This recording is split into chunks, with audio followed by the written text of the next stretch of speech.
Hello, ladies and gentlemen, and welcome to the ESL UK Premiership. We are here for our second game of the day. It's going to be between the National University Esports League and Gaming Emotion White. Now, my name is Munchables, and casting with me is Vedius. And how you doing, man? I'm doing well. We had a fantastic first game between XL and Critical Esports, so hopefully we'll have a fantastic next game too. We should do indeed. Now, this one should be, on paper, an explosive matchup. Now, Gaming Emotion White recently took third place at Epic Clan, managing to take gold leads from both FM and Infused during their matches there. So definitely looking to be a very strong team, very well coordinated. But the NUEL, on the other hand, have very, very high individual statistics, very high solo queue statistics. Obviously, as you can see there, very sort of star-studded lineup for them. A lot of high individual mechanical skill. However, this is a team that's been put together for the purpose of this tournament. It isn't an individual university team. No, it's made up of a bunch of different universities. You might recognise some of the names as Nottingham played against in the international collegiate competition that Riot ran. So a few names will be familiar. They've got Billy and Hal back, as well as Bears of people too. But yeah, there are definitely some strong characters in this, particularly in the mid lane. I know their mid laner Dynasty fairly well, and so I'm expecting a good showing coming out from him. Yeah, certainly. We do have a quick interview with the top laner, Trash Club Billy, who's going to just say a few words about how he's feeling heading into the tournament.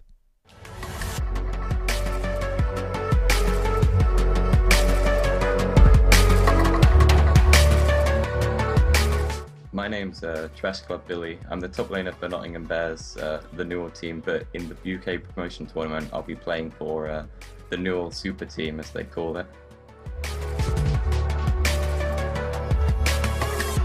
I'm really looking forward to the UK Premiership. I think it'll be great fun, and I'm looking forward to playing next to some of the best people in the UK and testing my skill on the professional ground.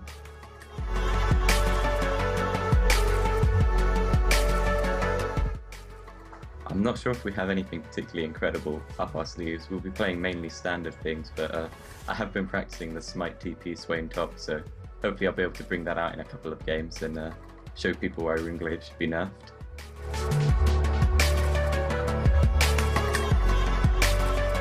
I've not heard of a lot of the teams in the promotion tournament, but I've heard of TCA and XL. I know TCA Jackamaka is an incredibly good AD carry, and I've also heard of the 4 teams that are currently already qualified for the UK Premiership, and especially Infused I'm looking forward to playing because we got a bit of a grudge match against them coming out.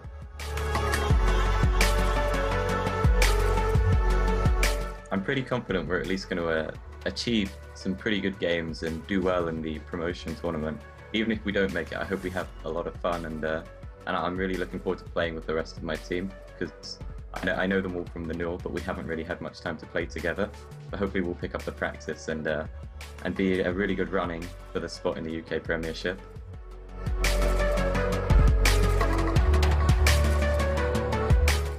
The main person I'd like to mention is Josh, the owner of the NUEL, for the great work he's put in with the NUEL, and he made my last year at university particularly enjoyable, and he does a great job.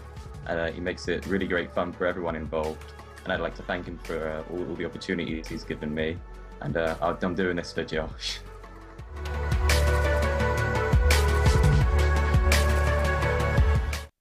So that was Trash Club Billy from the National University Esports League, plays on the Nottingham Bears, who we saw do fairly well in the Riot Invitational Collegiate Tournament.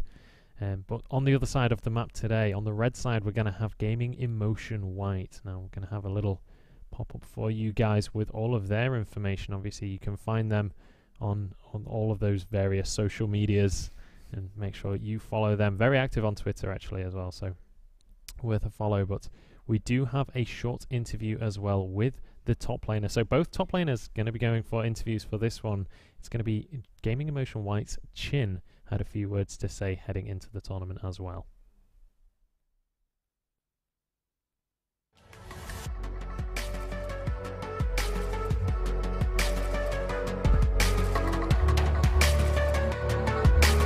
Hi, my name's Shin. I'm the Gaming Emotion White team captain, and we're part of the Premiership. I think we're feeling pretty confident. I feel we can definitely show up and definitely give people good entertainment and play well.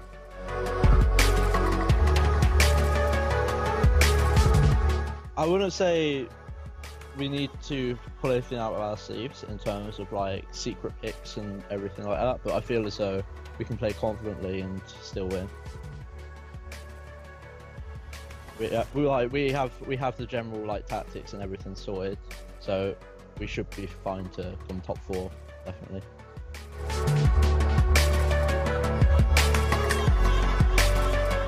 I'll be honest, the teams that we've looked at, we're generally ranking GiM and Ocean Black and XL probably the top 2, then Para G third, I'd say, and then we'll see how we match up against them really, but I definitely think we'll secure top 4. I'm feeling pretty confident about coming top 4 because we played at Epic Land a few weeks ago and we done well against some of the top UK teams, which include FM and Infuse. So against these teams, I feel as though we can exploit some things by learning from the games we played.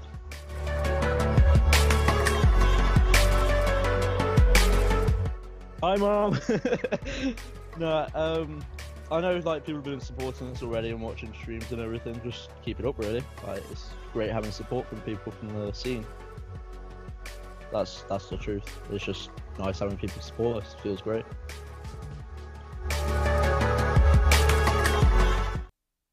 So that was Chin from Gaming Emotion White, the top laner and team captain, and all around nice guy. I've met him at Epic Land. He's a cool guy. But we are jumping straight into Champion Select. So it is going to be the National University Esports League as the higher seed. Going to have blue side. So first pick and first ban heading into this Champion Select.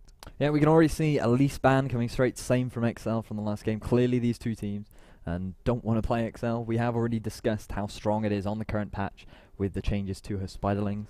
Very strong champion, as well as a Kalista ban coming out from the side of GiM. While Kalista has had some nerfs recently, she's the only AD carry that doesn't scale 1-to-1 with attack damage and auto attacks. She's still a very strong champion because her rend, her E, still scales very well and still does a lot of damage. So very strong champion still in the current meta. Yeah, and as well the neutral objective control that rend offers. Obviously, if you can stack a few auto attacks onto the Dragon, onto the Baron, you basically remove smite from the equation because that rend can hit for so much if you can stack up those spears. Definitely. I have heard a few junglers complain about how much more harder it is to steal objectives when there's a Kalista on the other side. So, very valid point. Another 2 bans coming out. We see Rek'Sai and Azir coming out from the NUEL. So Rek'Sai, still very strong meta champion at the moment. Just viable, works in most comps, and Azir. Now, this patch Azir has had a few changes. He no longer scales with cooldown reduction. So originally, the more cooldown reduction he had, the more attack speed he has. That's gone. That changes. So now instead, his W, his summon soldier, his Arise, actually summons now scales passively with attack speed. So at each level it gives Azir more attack speed. So now the idea was to give him more item diversity, so now he's not tunneled onto cooldown reduction. He is more focused on what has more options in terms of his build path. Yeah, he certainly does, and that's kind of been the direction that League of Legends has been going in regards to obviously the 5.13 AP changes as well. We're kind of saying there are so many more items now that you can opt to go for. So now Azir obviously is going to be able to access that huge pool of items available to him, and we're already seeing some champions being locked in. Dynasty has had his Ahri banned away though. That's a bit of a shame. I was hoping to see his Ahri. His statistics on Ahri are pretty ridiculous, averaging something like 3.8 deaths over 100 games on Ahri that's pretty ridiculous. So it's not surprising to see an Ahri ban come out, but I do know that he's just got a few other champions in his pool. Just to clarify as well, that's 3.8 deaths like per game over 100 games, not 3.8 deaths over 100 games. That would be insane. That would be legitimately crazy. Yeah, on average, he dies 3.8 times. So, yeah, that's the thing. So, yeah, just a quick run through the picks. Alistair, something we did talk about last game, still very strong in the current patch. And Nautilus, two supports that you were expecting to see last game, but we didn't. So, we see those two coming out. Very strong, as we said, in the current matchup. And I'm a little bit surprised that they didn't first pick the Gragas. We do know Hal does enjoy that Gragas. We were hoping to see Gragas on Hal. But unfortunately, that will not be the case. We are going to see a Kayle come out from the side of NUEL and Shen. Now, this potentially could be a Kayle jungle. On-hit Kayle has spiked in power. Definitely. So there is definite potential. Obviously, Nash's Tooth got buffed, as well as Runeglaive being how it is. There's definitely sort of room for that champion to come back into the meta. But I just want to touch on this Nautilus. Jhin played Nautilus top a few times during Epic LAN, and he actually did a 2 versus 1 against, I believe it was Infused. That could be FM, one of the two. But I distinctly remember it being a team I was anticipating stomping them. And this is why I was so impressed by White, because coming into the tournament, they looked like one of the lower teams, but they ended up managing to really outdo themselves. And I'm really excited to see if Chin does go for this one, but by the looks of that Fizz, it is just going to be a support Nautilus, and I'm just going to be... Well, that Fizz could still go in the middle lane. It's not beyond the realms of possibility. That is true. Top lane, Nautilus. Cogmore 80 Yeah, carry. definitely. We did see it, a very common pick by the side of SK Telecom, who are now going to Worlds. So it wouldn't... you can't argue that it's a bad pick. So that's definitely a possibility. Coming out from the side, though, yeah, as you mentioned, I want to touch a bit more on Kayle, because she actually has a few build paths in the jungle. As you mentioned, she could go with the Runeglaive.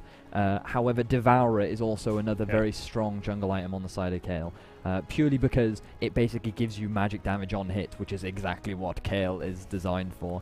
So, very strong in the jungle. And we see an Aurelia being hurt. Now, they're throwing me off a little bit with their pick and ban, because champions could go everywhere. This could be a Kayle mid. It could be a Kayle mid. It could be an Aurelia mid. I do know that Dynasty loves Aurelia. He really loves that champion. Against the Cogmore as well. Definitely against the Cogmore. That's definitely... We do see the Ghost coming out from Loza on the Cogmore, so it's quite likely that we are going to see the Cogmore come out with a Fizz top and the Nautilus on support. So it wouldn't be... And the TP Ignite slightly gives away that it's a Fizz top, so that wouldn't be that surprising to see. So on the side of the NUEL, we've got a Shen in the top, a Kayle in the jungle, an Aurelia in the mid, and a Tristana Alistair bot lane. That to me spells heavy protect the AD carry. Yeah. Right. We definitely know that Tristana, with her changes that happened quite a while ago now, she's had a lot of subtle buffs, and now she's quite a surprisingly strong AD carry in the current meta, especially at sieging towers. So I wouldn't... I'm not that surprised to see a protect the AD carry comp built around Tristana with how well she does scale. As well, the terrifying thing for me from this NUEL composition is it's kind of like a triple threat composition, but one of those threats is coming out of the jungle, which isn't really something that you see very often, but I have seen Devour a Kayle at work, and it melts health bars. You can, like, pretty much 1v5 by the end of the game if you're ahead enough, so we'll have to see how well MC Hal is going to be able to do on that one. Relatively strong ganks as well with the slow from your Q. Yeah, it is definitely possible. However, I expect NUEL to have more of an early farm game, purely because Kayle does take a little while to ramp up. While she is decent in the early game, having myself played her mid a few times, it is very easy to get kills in a 1v1 just because her passive shreds your armor and magic resist by 15%. Yeah. So it does stack, so it does depend on how many times you hit, but the more times you hit someone, the more damage you're going to do each time. The more you hit for, yeah. Yeah. So she is quite terrifying in the early game if the enemy will let hit her, basically. But it's just the fact that Aurelia, Trinity Force Spike, Shen, not incredible base stats, but he does scale very well. The moment he completes his Sunfire Cape and Spirit Visage, he's going to be a nightmare to get rid of. Same for Tristana. Ideally, you want the Infinity Edge and Static Shiv completed. And obviously you want a few items on Alistair. So I don't expect too much early game from them. However, on the side of GiM White, Fizz, very good early game champion, especially with the Ignite. Cogmore does take a little while to ramp up, but again, as we saw from the last game from XL, Civ very good at shoving early, especially with a Nautilus to help peel for her. So I do expect a bit more early aggression from the side of GiM White. Meanwhile, I expect NUEL to play a bit more passively overall in terms of their team comps. Yeah, and Gragas as well.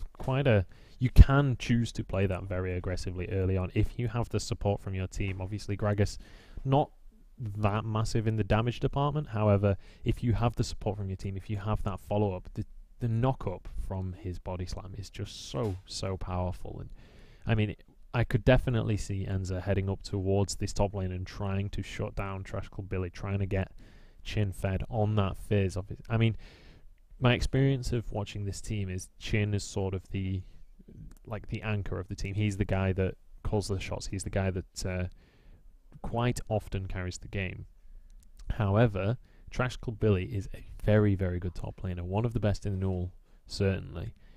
But he's playing a Shen, which isn't the greatest champion if you're wanting to carry the game. Yeah, I am a little bit surprised, but I suppose what Billy's aiming for is, we all know Billy as a fantastic top laner, and I think he just wants to draw pressure top. Yeah. I think what his aim is okay, I might have a bit of a reputation. People know me as quite a proficient top laner, so perhaps they're going to apply a lot of pressure. So what I'm going to do is play Shen. My whole game plan is to draw pressure top while the rest of my team take towers, and with a Tristana, with a Kayle, it's going to be pretty easy to take those towers away. I mean, you could even go for a 1-3-1 sort of thing in terms of Aurelia split pushing as well, because Aurelia in the top lane is a terrifying split push Thresh. Absolutely. Split pushing. Split push Thresh. Split pushing Now threat. that is a strategy that I want to see. The moment she gets her Trinity 4, she's definitely going to be a problem for the side. Because, I mean, looking at the team call, really, Fizz is the only one that can deal with Aurelia. But if Fizz is dealing with Aurelia, who's going to deal with Shen? So they do kind of have this dual split push threat with only one way of dealing with it. So it'll be interesting to see how GIM White choose to respond to this potential double split push Thresh. And even Kayle as well. You can definitely send Kayle to a side lane to split push. Yeah. You have such, as you were talking about earlier, you have such pressure in a 1v1 scenario. It's so hard to kill a Kayle just because of that divine intervention. You can just immediately protect yourself with that ultimate. And the longer the fight goes on, the more damage you do. And when you're invincible for 2 seconds of the fight, it's going to go at least 2 seconds. So you are inevitably going to ramp up during that fight. Yeah, for sure. That is definitely true. And as you mentioned earlier, something we haven't touched on is the buffs to Nash's Tooth. So the attack speed did get reduced, but the ability power got brought up to 80. So in terms of a cost-efficient item, for champions that can use it, like Diana and Kayle, it is very cost-efficient. And you might see it more on Azir, if people still decide that he's And within Teemo. the meta. And Teemo, yes. He can work very well on the Teemo, so it'll definitely be interesting to see. But just a quick chat about the players for people that don't know. So we have talked a lot about the Nottingham players, but Dynasty has been on a few teams. He did play in the NUEL last season. He did play for a team with Ped, in fact, and a few other NUEL players last season. And Ayuki is also a former AD carry player from one of the all-time big UK teams. So definitely experienced players in terms of fives. They do know how to play in a team. So I look forward to seeing their performance with the Nottingham guys today. Absolutely. We'll see if they're going to be able to replicate that in this league, whether they can replicate their success or whether it's all going to go wrong for them. Obviously, as we've said, they are kind of a bit of a solo queue lineup. Obviously, they have all come from the same tournament, but a few of them with less experience of playing with each other. Obviously, however, Trash Club Billy and MC Hal, very, very used to playing with each other. They've both been on the Nottingham Bears for quite some time, so I would not really be too surprised to see a lot of pressure towards that top lane from MC Hal.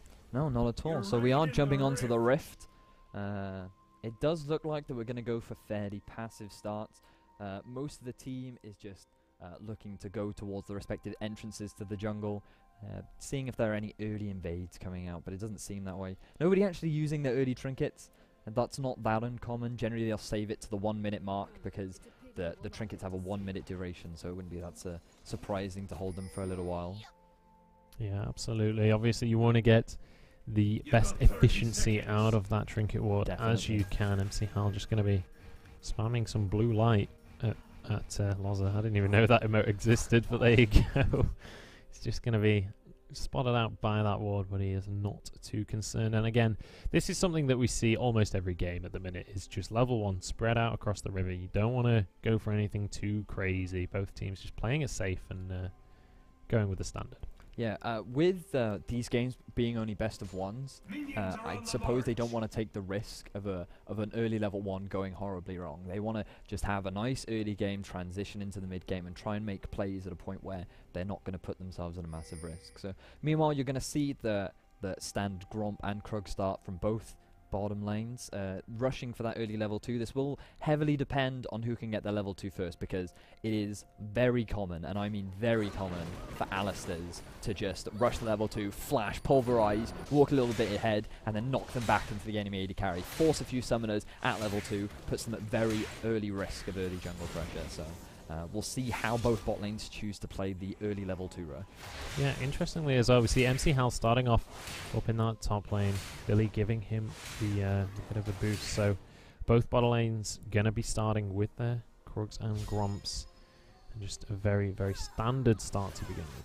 Yeah, so if you have a quick look over at Gragas with Enza and Chin, what they've decided to do is this duo jungle start, right? And this is very common in professional play. And the reason for this is it's to effectively counter a lane swap, right? It is very very effective, because what you do is you give the gold of the Krugs to your top laner, which is effectively the same as them soloing a camp. And then what they also do is they tank the jungle for their jungler to get level 2 with the jungler on the red buff, meaning that the jungler can save pots, they can stay in the jungle for longer, so they can clear the rest of the jungle. Meanwhile, their top still gets level 2, and they can early buy, as you can see, wards and a couple of health potions. And the main reason for doing it is, as I said earlier, lane swaps. If the enemy team decided to lane swap, they could keep jungling together. Meanwhile, if they don't, then you can just get the level 2, come back to lane. So something that I expect to see more throughout this tournament. Yeah, absolutely. Already up in this top lane, we see Billy starting to pick up a pretty significant CS lead. Now, there are some minions for Chin to pick up here. He needs to be able to grab these ones, though, because he cannot really afford to fall behind someone who is as sort of terrifying to lane against as Billy.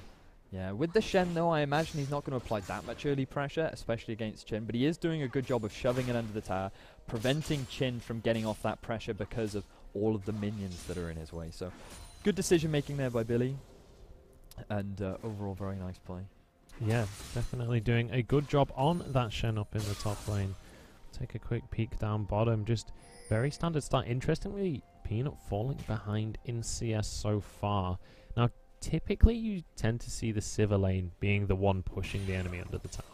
Yeah, it does look like that they must have gotten the early level 2, meaning that they effectively gained lane dominance. While I did say that Civ is good at early shoving, that is somewhat true for Tristana as well, because Tristana can just throw her bomb. Meanwhile, a bit of a gank coming from Enza in the bot. Too indeed. Oh, the anchor lands onto Ayuki, denying that jump away, but they are going to be able to get to safety anyway. A decent trade regardless, and Enza taking a lot of damage, but MC Hal comes in from the side. He's not going to be able to find anything, though. Decides to back away. So that's the advantage. Meanwhile, a bit of aggression in mid. Oh, Loza taking a trade up in that middle lane. Dynasty does not want to commit to that one, though, and decides to just back away and ends up actually taking a significant chunk back for it. Yeah, so this, the gank in the bot lane, as I say, that bit of aggression coming out from Bears of people too. Yeah, the gank in the bot lane all stems from the fact that he got help from Chin in the jungle. He was still able to be healthy to do both of his, pretty much clear his entire jungle, and then still gank bot at level 3. So that out one of the major advantages of doing the early duo jungle. So very nice, effective use of the possibilities available to them. Absolutely. And generally across the board, this game we've not had too much happening. We just see a bit of a CS lead actually starting to develop in the middle lane, which you wouldn't tend to expect in a Kog'Maw versus Aurelia matchup. You would expect the Kog'Maw to be ahead. Yeah, so a little statistic that we saw pop up on the screen earlier was that Aurelia so far has a 100% win rate within the ESL across 7 games. So well, that was Trash Club Billy's Trash Club Billy's statistics. Specific. So we do know that this team are at least familiar with playing with an Aurelia in their game. So it's not that surprising that Dynasty is doing so well. He's probably got a bit of, the experience from Billy transferring. Had a bit of to him. coaching. Yeah, a bit of coaching. But in terms of Aurelia is a scary lane opponent. She just naturally is against anyone, especially against AP champions. Her built-in natural tenacity means that the slows and things the only slow from Cogmore can't really keep her away. So he is playing very passively because he's scared of Dynasty's Aurelia and the amount of aggression. You can see now already trading very aggressively in the mid. They are indeed, and I'm spamming the camera everywhere, but Dynasty is going to be able to pick up the first blood in the end. That Icathian Surprise is not going to be able to counter the kill. And that is going to be a nice solo pickup for Dynasty, and I mean, there's a reason that he's a Masters player. He certainly knows his matchups. Yeah, this is one of the matchups that I wanted to highlight because I know Dynasty is very mechanically solid. He can play his champions very, very well. Arguably, his champ pool might be a bit smaller than a lot of other mid laners in this competition, but the champions that he does know, he knows very, very well. And you can see right there, he knew that he had the level advantage. He also knew that he had the wave advantage on top of an ignite and no defensive summoner spells in the form of heal from Lotsa on Cogmore meant that he could easily get a nice trade. Meanwhile, in the bottom... Oh, Ayuki and Bears smell a rat, though. They just seem to sense something with their spidey sensors there as they just know he was coming in. Back away immediately. They're going to be able to get to safety, so really nice communication from the NUEL squad. They realize that he's been AFK for a little while, or not AFK, MIA for a little while. They're going to be able to escape, and again, Dynasty being so aggressive in that mid lane. Yeah, the moment his ultimate's back up, I expect him to be aggressive again. It wouldn't be that surprising. We might even see a dive because he knows that Loz's flash is down. Meanwhile, he doesn't have ignite, but we'll see how aggressive he decides to be. Meanwhile, Hal looking to just rush that Devourer. He might choose to go for the Rune Glaive. It does definitely give you a nice power spike. It's definitely a viable option on Kayle, which he might choose to do if he wants to go for a bit more early aggression. However, Devourer is also just as likely. So we'll see what Hal decides to do. If Devourer is the case, I expect him to rush it because you can only start building stacks once you have the item. So the sooner you get it, the better. Yeah, I feel like the Devourer versus Rune Glaive is sort of burst damage versus sustained damage, really.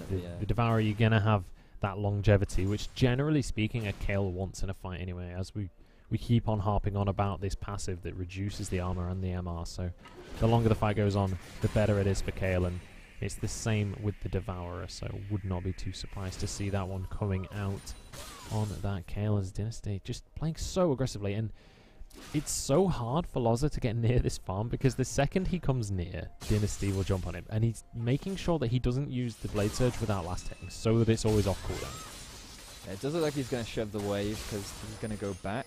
Probably pick up another item. He's already completed his Sheen. Meanwhile, GiM White decided to start the Dragon.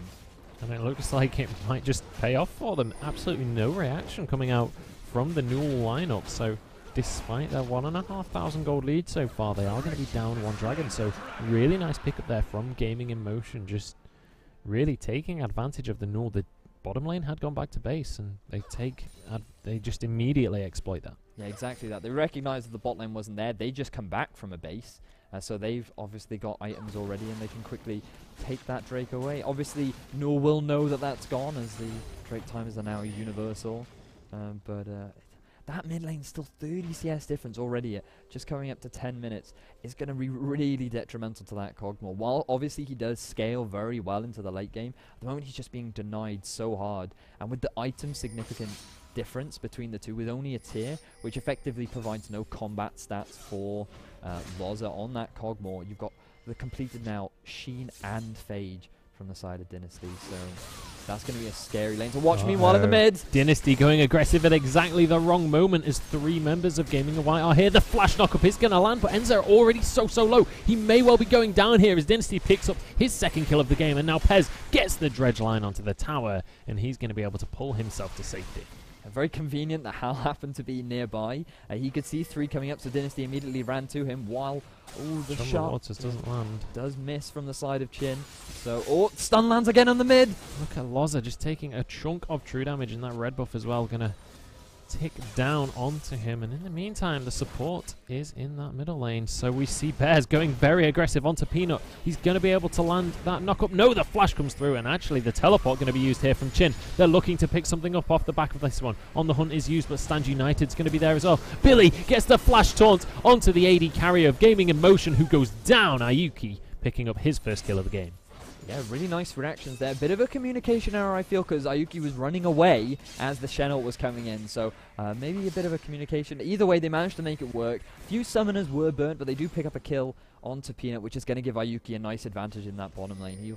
They might even be able to pick up this bottom tower, which will be very good for the side of the NUEL. So very well played from the NUEL. And I'm very surprised. I mean, as a team, we mentioned they probably haven't played very much together. It's comprised of a bunch of different NUEL members, but already we're seeing that NUEL are putting on a very strong performance from the team that against the team that finished third at Epic Land. So very impressive performance from the side of the NUEL. It certainly is, and we'll see if they can keep it up. Obviously, we've mentioned these are all very mechanically good players. Actually, Loza's going to get dived in this middle lane. Dynasty, absolutely no mercy on that Aurelia. Is not afraid of anything. Just goes completely ham. Very aggressive. I mean, with a red buff that he actually picked up from Enza earlier on. The slow worked very... Loza unfortunately burning the ghost. Bit of a waste of a summoner spell against Aurelia. Meanwhile, aggression onto Dynasty. Enza trying to go aggressive, but that's just not going to work for you, matey, as MC Hull comes in, gets that Reckoning down, but decides he's not quite as brave as Dynasty. He's not going to go for that dive with his Divine Intervention being on cooldown. He's just going to clear away that mid lane wave. But what I was saying earlier anyway was, obviously the NUEL's lineup, they're all very good solo queue players. They're all very mechanically strong players, and you would expect them to win lane against this Gaming in Motion lineup. It's going to be down to the late game. It's going to be down to the coordination, and that was the thing that sort of made Gaming in Motion so good at Epic Land. We'll see if they can recreate that in this tournament. Yeah, we will see, but it's a matter of the fact that arguably they are very solo queue player-ish. They're definitely going to know what to do with a lead. If they built a big enough lead, their mistakes effectively can be forgiven, as it were. For all the mistakes that they make, because of the big gold lead that they have already, they might not be as hard punished as other teams would be. So we'll, as you rightly said, meanwhile aggression again in the mid. Oh my goodness, Dynasty just going absolutely crazy here, and honestly there is nothing Loza can do about this one except for not come back to mid lane. Realistically, he needs someone to be here with him, and this is kind of the worst case scenario when you have a lane that's losing this hard that you need someone to permanently be there, because you lose so much map pressure.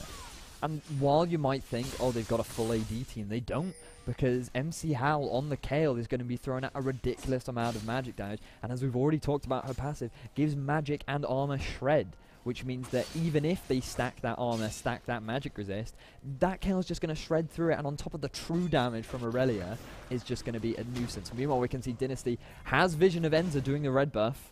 But he's going to look towards Chin as the ward is there. There's the playful Trickster, but the taunt comes through. This is going to be Chin going down. Or is it? The Chum the Waters comes down. Can he go for another 2v1 under tower? And looks like Loza has arrived, and he's going to be able to escape to Chin with a nice dodge around those two bruises. He's going to be able to live through this one. Loza might not be so lucky though as Dynasty comes in. He's going to pick up yet another kill. Or is he? No! This knockup comes out from Enza. It's not going to be enough. Dynasty picks up yet another kill. That's going to be one for Billy as well.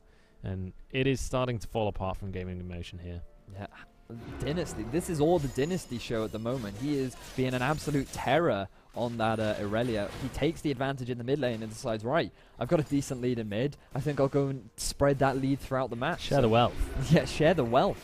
Precisely. He does hand over a kill to Shen. They're all even on CS, which is very impressive scores. But I mean, one thing we haven't noted is that Billy's actually managed to accumulate a 40 CS lead over Chin on the Fizz, which is something we traditionally weren't expecting, because initially in Champs League we were talking about how Chin should really have the lane matchup in his favor with how aggressive he can be in the early game, but I guess he's been quite scared. We can see the deep vision coming out from the side of the NUEL. Oh my goodness, Chin now in trouble as Dynasty just does absolutely what he should have been playing Mundo this game, because he goes where he pleases.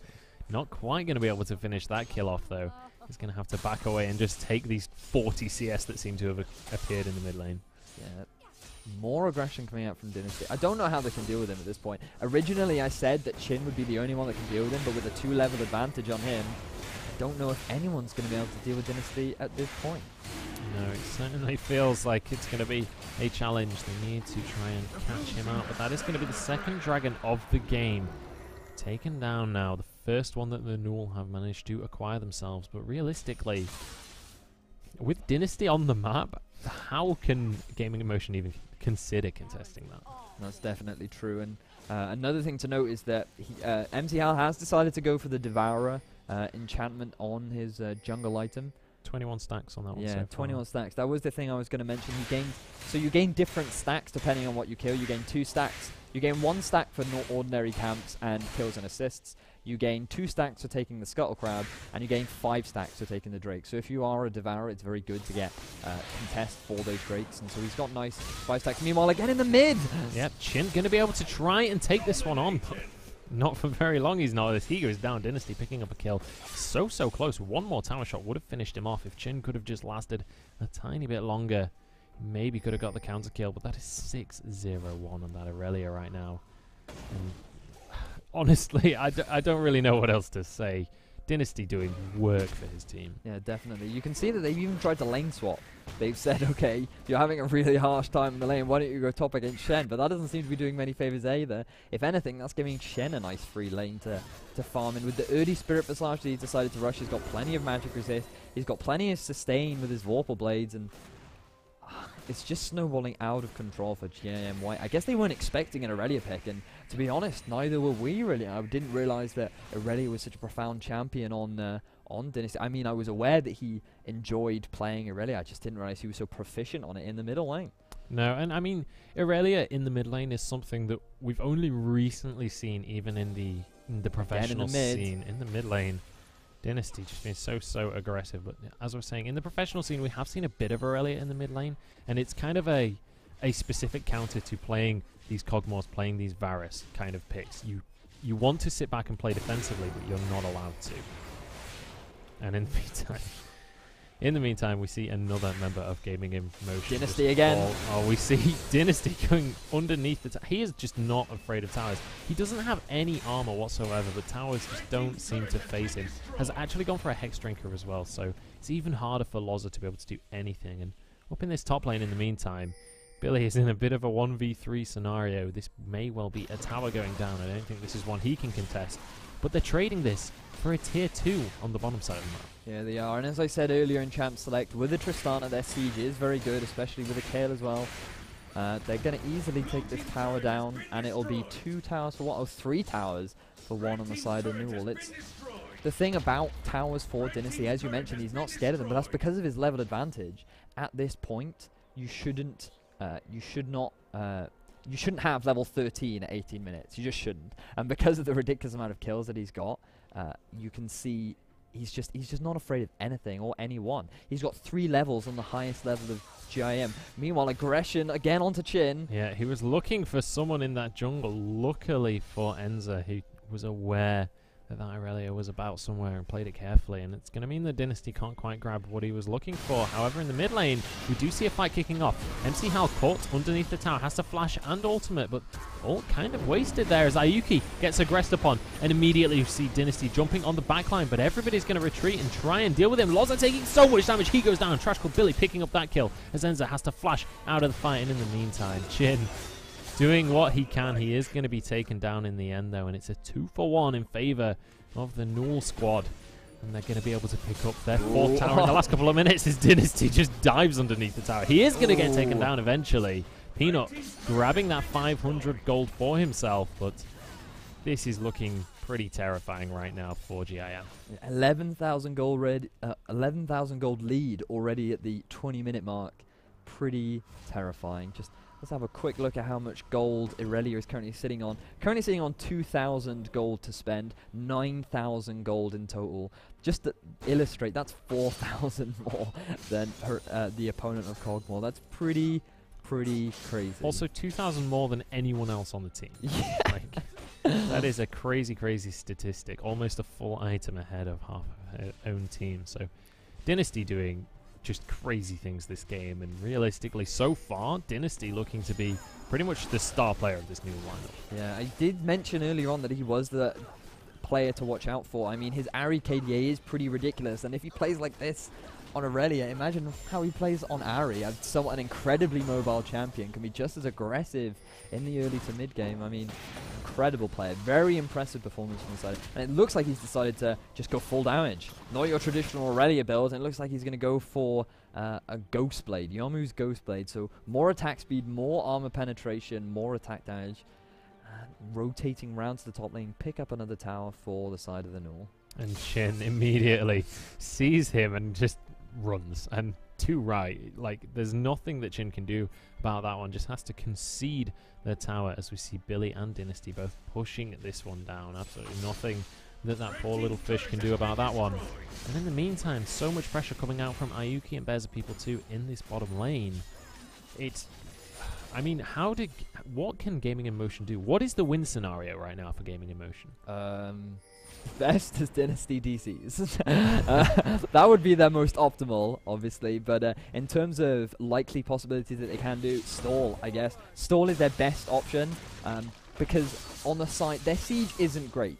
In terms of, while Ayuki's very good at taking towers, like, Gaming in Motion do have a very good team of Ayuki overstepping. If he does overstep just a little bit, they can lock him back in with the Gragas, they can pick him up very quickly with the Fizz, lock him down with pairs on the Nautilus, they can get the picks if they force under the tower. So, realistically, what NUEL want to do is get a pick. They want to make it a 5 versus 4 before they siege. So as long as GiM stay together, continue to wave clear and stall out the game for as long as possible, then there might be a slim hope for them. Get a few kills here and there as NUEL overextending under the tower, but it isn't very I mean, that is their dream condition, to stall for as long as they can, really. And I mean, realistically, I've seen teams come back from worse deficits than this before, and if you look at the NUEL lineup, they have not very much siege potential at all. They kind of have to die. With that Aurelia, it's not going to be able to get anywhere near the tower. If the GIM lineup can just wave clear here, they have a Kog'Maw, they have a Sivir. If they can just stall out, then they're golden. However, Baron is up, and Gaming in Motion can't exactly contest it if NUEL wants to start that one off. No, that's the direct counterplay. Basically, NUEL don't want them to stall. They want to end this game as soon as possible. They've got a 12,000 gold lead. They probably recognize that they do have a massive gold lead just by looking at the items. However, if you know, Kog'Maw now does have that Luden's Echo completed.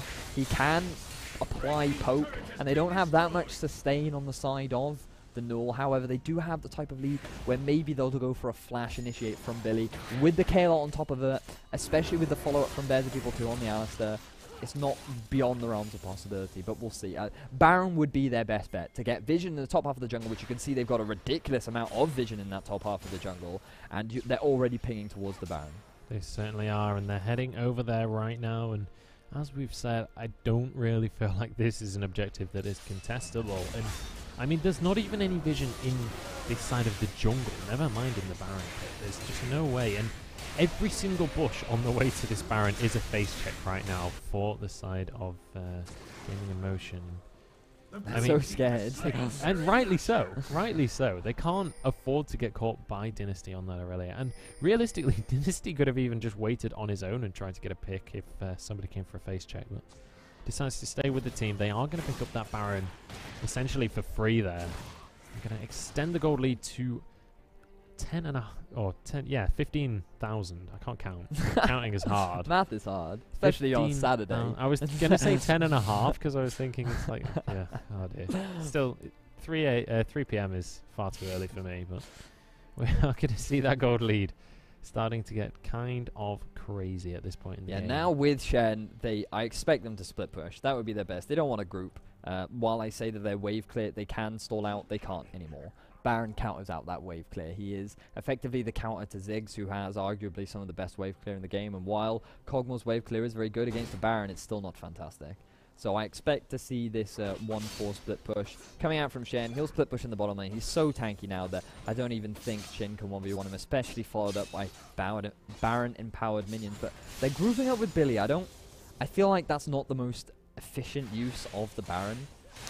I agree that it's not the most efficient use of the Baron. However, I think they're just in the mindset of we are so far ahead. If they contest this bottom tower, we start the fight. If we win the fight, we win the game. Definitely. I mean, they are contesting onto the tower now. They're going to try and defend this one. There's Pez going in, but look at his health bar melt. Chin has to just run for his life as Enza now getting crit out by Dynasty. And look at the Gaming Emotion lineup run with their tail between their legs. They certainly were in motion there as they fled towards their Nexus. We see them heading towards the second inhibitor, taking a good amount of poke damage from Loza. But now they can just rotate to whichever other lane they want to go for. Obviously, they only managed to get one kill there, so not quite going to be able to just push for the finish, but... Ultimate's still up, though, from the side of NUEL. Yeah, they burnt basically nothing there. They just burnt those Transcendent Blades from Aurelia, but it's really not a long cooldown, so they can just keep up this siege as long as they want to. They can just look for another pick, look to try and pick someone else off. 3 ultimates are on cooldown from the side of Gaming Emotion. Just that depth charge going to be the sort of big team fight ultimate that's going to be available for them. So at this point, they've got a brilliant 1-3-1 split push available to them if they choose to use it. It doesn't look like that they're going to. It's a bit of a shame. Meanwhile, aggression from Bears. Yeah, Bears going straight in. He's happy to tank that tower with his ultimate. His Chin just gets annihilated. There goes Enza as well. Oh. And this could well be the end of the game. Actually, Dynasty does get taken down eventually, so Loza going to be more than happy with that one. MC Hal still has his ultimate. Yeah, he does. So I guess he decided that Dynasty's KDA was better than his. So he looked at it and he said, I'm not having that. Maybe Dynasty was getting a little bit egotistical in TeamSpeak. Maybe. He needed to knock him down a peg.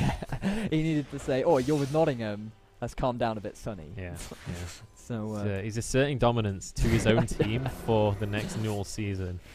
We are going to see. So, bit of a surprising statistic. As you can see on screen, 60% of the people that did vote for Gaming Emotion to come out ahead on this game. So, unfortunately, a bit of a voter's curse coming out from the side. And you can vote over on the ESL website if you want. That will be linked to you in the chat stream in a little bit. If you want to head over to the website, vote for your favorite teams. There are 2 more matches coming up after this. So do go ahead, check over the website and do vote for which team you think will win. Yeah, definitely want to see who the favourites are heading into this tournament. Obviously, statistically, we can see the favourites, but we want to see who the fan favourites are, who you guys at home want to win. And so far, you've been completely wrong. Let's see if you can up your performance and call out some right statistics. But Bears are people too. Absolutely massive on that Alistair. Obviously picked up that elixir. He's going to be able to just charge around the map. I love the slow motion run that the models get when they get super huge like that. And certainly a bear of a bull on that Alistair right now as they head up towards this top lane, looking to try and get the 3rd inhibitor, make sure that they make it a clean all-around victory. You don't want to just go with a 2 inhibitor win. That's for losers right there. You want a 3 inhibitor win, definitely. Yeah, with the other 2 inhibitors down, it is pretty easy to siege, and with their gold lead now at 16k, almost at 17k, at 29 minutes. Very impressive performance from the side of the NUEL, and they came in with the 2nd seed. Some people doubted whether or not they deserved it, as this was a new team sort of formed from NUEL players. But meanwhile, a bit of aggression onto Hal. Hal already using his ultimate, but Enza wishes he had that ultimate because he goes down immediately. Bears having to use his unbreakable will to keep himself alive, and that is going to be a 1-0. Very short fight, or is it, as the stun goes on to 2 people. Chin able to jump away with the playful trickster as Peanut gets aggressive on a very aggressive flash from Ayuki, but he's not going to be able to finish off the kill as Hal taking a lot of damage from that Cogmore, but it's not going to be enough as Gaming Emotion, unfortunately, are going to be losing their first game. NUEL, the National University Esports League, going to be able to pick up the Nexus, grab that 50 gold, and more importantly, their win in the quarterfinals of the ESL UK Premiership promotional games. So really well played by them, and not the closest of games we've ever seen. Nope. Definitely MVP of that match has to go over to Dynasty. Very impressive performance on the Aurelia. Good counter pick into the Cogmore. They early recognized that it was a Cogmore mid lane. Dynasty was like, right, I've got the perfect pick for this. Give me that. A YOLO Aurelia in the mid lane, and excellent perform. Gets 1st blood, gets 2nd blood, gets himself a 3rd blood after that.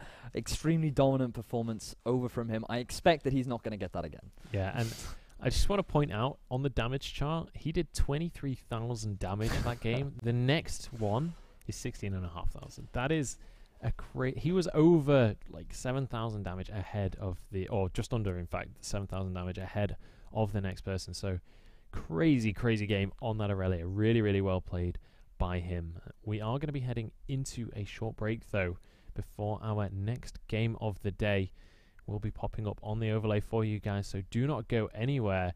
It's going to be all to play for these guys as we head into our third game of the day. It's like nothing you'll ever experience. Anything can happen at any